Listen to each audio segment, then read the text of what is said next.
look at the DFA, it was also telling Tariela, but not directly. It says, It was saying, follow the decorum, Mr. President. Mr. President, kung ganyan ang stand natin, then then my staff now can show a meme of you. Mr. President, Mr. President, dito ba sa, let me ask that question. Mr. President, I am not from China. Why will they put a meme? Why will your staff put No, a it's meme not about towards me? China. It's about No, decorum. You're comparing apples Mr. and President, oranges, no, Mr. no, no, no. President. You are simplifying Session what is is a suspended for 1 minute. complicated I will speak after him. No, Mr. President, I have made my point. Just for the record also. Some want to make it a political issue. Sila pro-China, kami anti. Hindi po. Pare-pareho tayong pro-Philippines. Pero may mga detalye na kailangan pag-usapan natin ng husto. So I'll go straight to the resolution unless you wanna Yes, please. just react. Yeah. To the resolution, Mr. President, is it correct that ang pinagmulan nito ay yung presentation ni Commodore Tariela na may depiction in caricature or whatever the right name is of President Xi sa presentation niya? Ito ba yung pinagmulan nito? Hindi naman, di ba? Even before that. I think that may be one of the issues raised, but I don't think it began with that, Mr. President. No, Mr. President, because bago po yung yung Chinese ambassador eh. So all the disputes with the former ambassador, kung meron man, was covered by the 19th Congress eh. Kompleto naman tayo ng resolution eh. So lumala ito nung nagkaroon ng caricature regarding the president of China. So, asan yung side by side? Pakita mo. So, siguro ito question ko. Let's, with your permission, Mr. President, Senator Pangilinan, let's focus on Commodore Tariela muna, no? Let me state this for the record muna, ha? I don't doubt his patriotism. I don't doubt his contribution to the cause. At lahat ng ginawa niya na opisyal at tama, wala akong problema. Okay. This is one picture. Pero nasan yung picture ni Presidente na nung sa ASEAN ba yun or sa APEC? Hindi, yung nilapitan niya bigla si President Xi. Meron ka nun, di ba? Ito muna. Ano sa dalawa ang opisyal ng Pilipinas?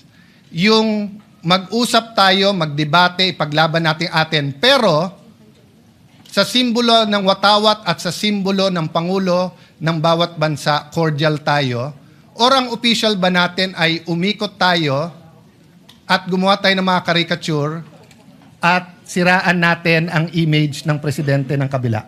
Which is our official policy? If I may just clarify, Mr. President, because the mention of the caricature. Mr. President, according to the information, the caricature came out January 14. But even before that, Mr. President, I publicly came up with a statement expressing concern about the military exercises, live military exercises undertaken by China in the Taiwan Straits. That was in December. And there, Mr. President, I was called out by the Chinese embassy spokesperson saying,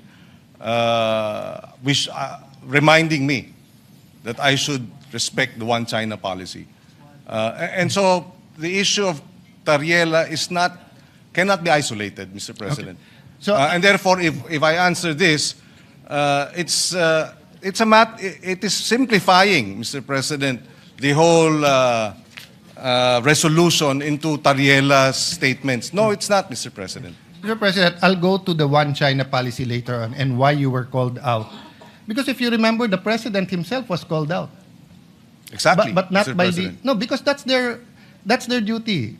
Well, and this is our duty to respond. Yes. Mr. President. Yes. Yes, it's your duty to respond, Mr. President. But To uphold the rights, to uphold our independence, to uphold our freedom of speech, Mr. President. yes, Mr. President, but one of the red lines of China in their diplomatic relations with any country, including the United States, is the one China policy. That's why when the Speaker of the House of US went to Taiwan, they were called out. And there was no issue. Mr. And, President, and they called, Mr. President, let me finish. Yes. They called, and there was a debate. When President Bongbong said we have to prepare, President BBM, nag-statement. So wala namang issue eh. Eto stand natin, eto stand nila. Except that, What's Mr. the President, issue there? my experience with Chinese statements, Mr. President, is that they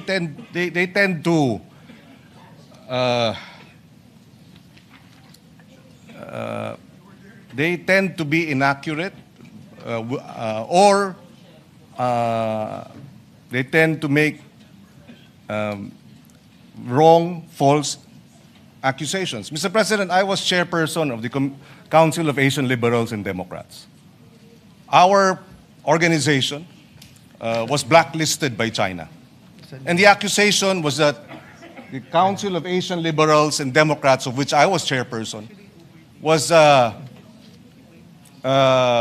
supporting Taiwanese independence, which was a lie, Mr. President. So I've had experience with Chinese public statements that are false because it serves their interests to promote their one China policy. We respect their one China policy. When I expressed concern about the live military exercise, I did not speak about Taiwan's independence, or I did not speak about, at least from my point of view, it had nothing to do with the one China policy. We were just expressing concern that the live military exercises are creating tension and escalating tension in our region. There was no mention of one China policy, and then they come in and then remind me. No, Mr. President, That is a standard reminder because they consider Taiwan and the waters in between to be part of China. So, put it another way, Mr. President. Sa kainitan ng secession movement ng Mindanao, kung may statement ang isang opisyal ng China, dahil nagpadala tayo ng military sa Marawi, hindi ba ang diplomats natin sa Beijing sasabihin din sa kanila, huwag kayong makialam. Kasi one Philippines to eh. Ang Mindanao ay hindi independent. Mr. President, I beg to disagree with the comparison. I think, again, ano yan, Atis at Santol, Mr. President. Iba yung sitwasyon dun sa Mindanao, iba naman ang sitwasyon dito sa Taiwan Straits, Mr. President. Mr. President, that's a very, For example, we have about 200,000 overseas Filipinos in Taiwan.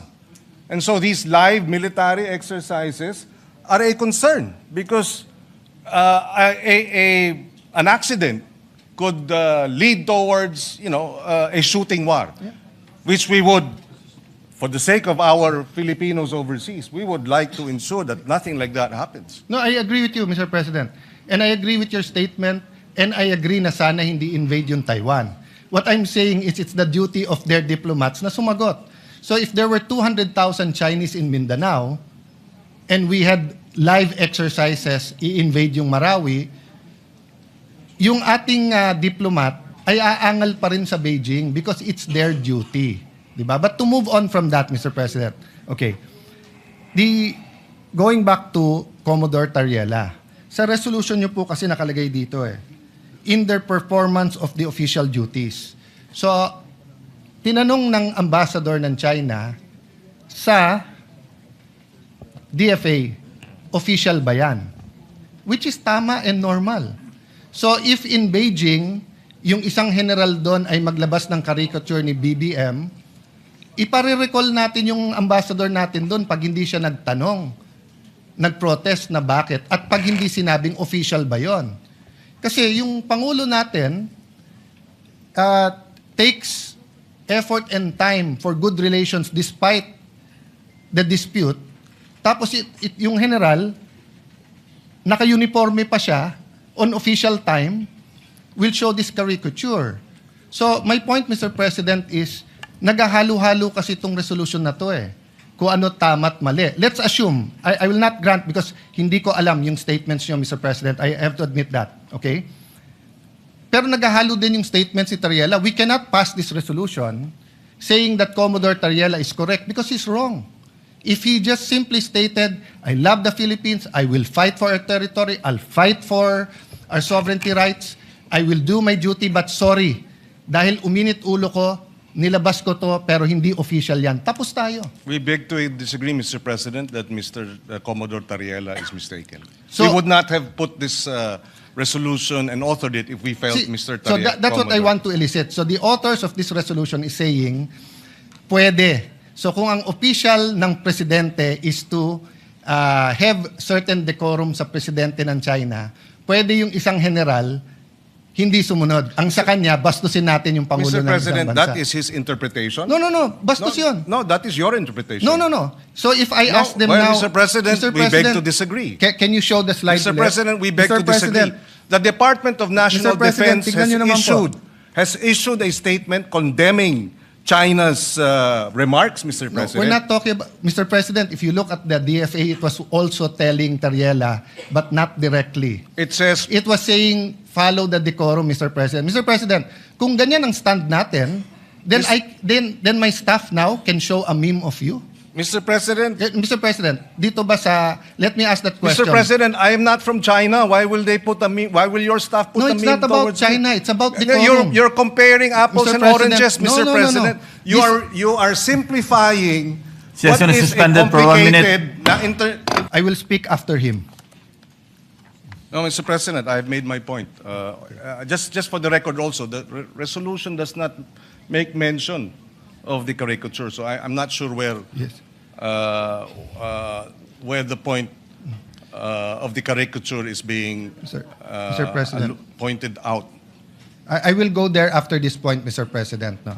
Sir President, Rule 93, acts and language which offend a senator or any public institution shall be deemed parliamentary. From kindergarten, Mr. President, we are taught certain rules. How to address the teacher, how to respect your neighbor, paano i-address yung matatanda, di ba? Ganon din po sa international affairs. You do not mess with their flag and you do not mess with their symbol of authority, their king, sultan, prime minister, or president. That's why in this slide, Mr. President, it is very clear, yung official natin is, despite any dispute, si President Zelensky at President Putin if you put them on the same room, magkakamayan yan. So that's why the question kay Commodore Tariela is, officially sanctioned ba yan? Which tama na tanungin ng Chinese ambassador, bakit? If a general in China makes a caricature of President Bongbong, dapat i-protest ng ating ambassador. At dapat tanungin, official ba yan? Because we cannot look underhanded pagdating po sa international community. Hindi pwede ang Pangulo makikipag-usap na eto walang personalan and then yung general mo, personal. So, I'm sorry I reacted because anyone who sees the caricature is that a flattering caricature? If I do that caricature to any world leader, kahit dito, di ba? The majority leader is smiling. The majority leader and I had a we've known each other since 98. We've never argued with raising our voice. But umabot. I didn't even remember what I said. We apologized to each other. Bakit? Mali. Pero tama yung pinaglalaban mo, bro. Tama pinaglalaban ko. Mali yung paraan paano natin pinaglaban. So wala akong problema sa pinaglalaban ni Commodore Tariela. Pero hindi naman tayo fraternity dito sa Pilipinas na mali na nga brad mo, pero dahil bugbugan sa ibang bansa, sasabihin mo tama brad mo. Mali. I don't propose a resolution, but the guy should apologize and just say na, tama pinaglalaban ko, pero mali na ginawa kong ganyan. Now, if he wants to do that, he resigns his commission. He can go around, he can join the media, he can be a blogger, he can be a professor, he can be like Ronald Llamas and call himself a influencer or a political analyst, di ba? But when you're in uniform, the other countries will ask you, official ba yan? That's standard, Mr. President. Kaya tayo nagkakaproblema. Mr. President, wala namang problemang magtanong sila. Pero itong mga bitiw na salita nila sa kanilang Facebook official pages ay hindi katanggap-tanggap. Number one. Number two, kahit sa China, Mr. President, kinakarikature ang ating Pangulo ng state-controlled, China state-controlled media. Na alam natin, walang lumalabas dyan na hindi aprobado ng Communist Party. So merong China, Xinhua News, andito si BBM, may caricature, andito rin. So maliwanag, Mr. President, na they too, through their official channels, Sir President. come up with caricatures, Mr. President. Sir President, yun po, with all due respect, Senator Pangilinan, and dapat ina-advisean ng DFA ng tama, hindi po mangga sa mangga o atis sa atis yan. Communist countries, including Vietnam, Cuba, North Korea, pag news outlet nila, although alam natin in reality, may say sila, just like PTB4, in reality, hindi dapat, but in reality, kahit sinong administrasyon ay may say sa PTV4, is not considered track 1. Hindi siya track 1. So kung hindi ka track 1, pwede ka mag-caricature. Media yun eh. Kahit na alam ng Communist Party. So if our diplomat ask, is that official? Sasagutin ka, that's our news. Hindi kami. Which is Mr. President, and therefore okay lang. No, it's not okay lang. Well, It's not okay lang, Mr. President. But Why It is the when we international- defend when our officials caricature, it's not okay. But when their state-controlled news caricatures, it's okay. no, Mr. President, there is an Ayun naman pala eh. international... So what's the issue? No, Mr. President, there's an international order in foreign relations. And when these countries that control state media do it, it is accepted that it is not track 1. But when democratic countries have generals who do that, it destroys the order. Yes, Mr. Nagmumukha tayong childish at bata, nasisira po ang kredibilidad mula sa Pangulo hanggang sa Secretary of Foreign Affairs. Kung hindi sila napapahiya na ginagawa ng state news, tayo napapahiya. Kasi walang maniniwala na gagawin ng general yan at hindi siya ipagsosorry, tapos sasabihin hindi siya opisyal. Well, again, Mr. President, if taken in isolation, and that's the difficulty here, the good senator is taking it in isolation. That was January 14. December pa lang, pinuntirya na ako. Si Senator Risa Ontiveros, the same. Nung nag-statement ang Congressman Laila and Congressman Jokno, tinira rin. So, itong propensity to focus on Tariela because nagre-reklamo on China, it does not present the entire picture, Mr. President. Mr. President. This resolution would not have happened if it was just Mr. Tariela, Commodore Tariela they were complaining about. No, Mr. But precisely, it is a systematic propaganda campaign to discredit our public officials, to discredit our armed forces, Mr. President. Ganyan ang style. And the statement of the DND, if you look at it, if you read through it, they were saying, and they condemned the lies. Mr. President, they described it as lies, ang nilalabas ng China. And then dito tayo, nagre-reklamo sila dahil dito sa caricature. Sana naman medyo patas tayo dahil dito naman tayo sa atin, Mr. President. Suportahan naman natin yung ating Coast Guard. Sila ang tumataya dyan eh. At suportahan natin ang DND at ang ating men in uniform. Yun ang ating Mr. President. kagustuhan para maipasa itong resolusyon na ito that we stand behind our men in uniform.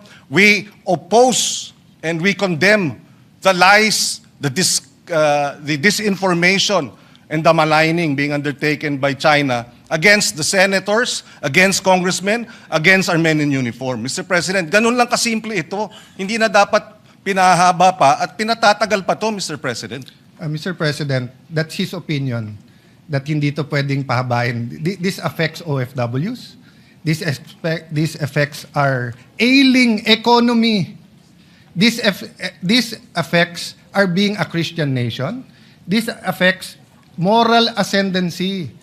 Hindi mo pwedeng sabihin dahil mali kayo, mali na rin gagawin ko. Dahil ang Coast Guard tama, yung isang general na ng bastos, okay. So I take offense sa sabihin, dito naman kayo sa amin. Protektahan nyo naman Coast Guard. Kailan namin hindi protektahan ng Coast Guard, Mr. President? We are for the Coast Guard, Mr. President. But if one of their generals went over the line and did something that is wrong, childish, undiplomatic, reckless, unprofessional, it's also our duty. Did we file a resolution here to ask someone to correct him? Hindi po. Kasi hindi na namin kailangan ng rest back ng Senado.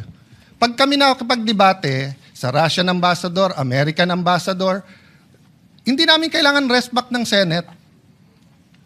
Especially kung tama kami. But what we're asking sa resolution to is rest back ng buong Senado. Which I'll go to the other point because hindi tayo magkasundo dyan. So tingin nyo tama, bahala kayo. Because may mga anak kayo, may mga apo, tayong lahat. Dadating tayo dyan. Pwede mo ba sabihin sa anak mo, anak, pag mali sila, gumawa ka na rin ng mali. Anak, okay lang mangbastos kasi mas bastos sila eh. Anak, okay lang magbully kasi mas bully sila. Ako, hindi ko sasabihin yon. Ako, sasabihin ko, At hindi yun ang sinasabi. hindi, yun ang sinasabi mo, Mr. President, and I'm No, not yet Mr. finished. President. Of Kasi course you said, tama We si beg to Tariela. disagree, Mr. President, I'm not yet finished. No? Well, we beg to So, disagree. Mr. President, this is the question. The resolution question statement. Sabi dito, whereas, in response to the public statements of the Embassy of the People's Republic of China, etc., etc., walang naka-attach ko anong statements nila. So, paano tayo magdidebate dito? That's why mahaba to eh. Mga pang-3 araw to, iniisa-isa ko yung statements. Pinapakuha ko sa staff. Nagsumulala ako kay Tariela because tinitingnan ko statements ni Senator Risa. I think that's within her rights. She's been consistent with some of her... I may agree or disagree, but yun ang statement niya. I've been looking at the statement of the gentleman from Pampanga. You're a senator, you're a patriot. But yung kay Tariela, nakita ko kaagad eh. Tama yung iba niyang mga statements, pero mali yung ginawa niya na ganyan ang gagawin mo. Kasi pag ginawa kay President Bongbong yon, regardless kung opposition ako administrasyon, pagtatanggol ko siya. Dahil mali eh. Ang mali is mali. Hindi pwedeng mali sila, mali na rin tayo. Tama sila, tama tayo. May tama tayo niyan. So Mr. President, this is the question. How will we discuss and vote on this? Kung wala naman dito yung statements na kune-question natin. So will the gentleman attach these questions and furnish the members of this this chamber? I don't think we ever passed a resolution. This is just 30 seconds, tapos na ako. On this point, we've never passed a resolution condemning anything without specifying what we're condemning. So, pwede bang sabihin, hindi ko gusto yung sinabi ni Senator Marcoleta sa CA. Hindi po. I saw the statement of Senator Lacson. I saw the other statements. Specify nila kung ano sinabi niya. Nakita ko statement ni Senator Marcoleta. Clarify niya. At least malinaw. Eto parang carte blanche na lang. Lahat ng sabihin ng Chinese ambassador, mali. Paano kung sinabi niya, good morning? Paano kung sinabi niya, ni hao? Good morning. Kinokondemn natin yon. Bawal na mag-good morning sa Pilipinas? Oh. You might say it's obvious na hindi yun ang kinokondemn. There's no such thing as obvious. The records of the Senate will bear this resolution and the discussions in this August hall. But anyone can add and subtract if it's general. So which statements are we talking about so that we in the minority, in the opposition, can be able to debate? That's why I started out today by simply saying, pagdating sa South China Sea, sa West Philippine Sea, nagkakaisa tayo, magkakasama tayo. Atin ito, ipaglaban natin to. Pero pagdating sa bastusan, out kami dyan. Kasi yung tama is tama, mali is mali. So ang question po ngayon, what will we do, gentleman from the esteemed senator, gentleman from Pampanga and the author, will you supply us or will we annex or add whereases so that we will see ano ba tong statements na to? Mr. President, I think the whereases are clear. And just a little bit of research on the part of the researchers will confirm what we are referring to. We don't need to annex all of them, Mr. President. For example, in response to the public statements of the Embassy of the People's Republic of China that opposed and criticized these positions and questioned the propriety of Philippine officials expressing such views in the performance. So it's specified, the nature of the statements. So a little bit of research, malalaman mo na which statements were these, because this Point refers of order, to... Mr. President. Point of order. What is the point of order? Of The statements gentleman? of Senator Pangilinan, the nature of his statements. Kayo na mag-research kung ano statements na yun, Mr. President. Sabi niya, pwede daw yun eh. Mr. President, I-research na lang daw natin. I'm not yet done. No, that's why I Philippine gave you, officials, Mr. President, including that's why I gave a point of members order. of the Senate. May I just be... I am still It's a speaking, point of order, Mr. President. President. A point of order precedes your precedence. Mr. President, Maybe Mr. President, maybe ask the minority floor leader to state the point of order. Which part of the rules was Mr. President. which part of the rules was Wala. violated? I'm making a point, Mr. President, that you cannot make a motion and then say, i-research mo na lang yung laman. Sabi kasi niya, pwede mo daw ipasa to, tapos nandyan naman yung nature. Ano ngang statement? Mr. President, So in the this is a same manner, debate. Mr. President, I Where is- admit where is my the point my of order? motion, may I finish? Where is the point My of order, motion Mr. for President? Where is the point of our Session is motion. suspended.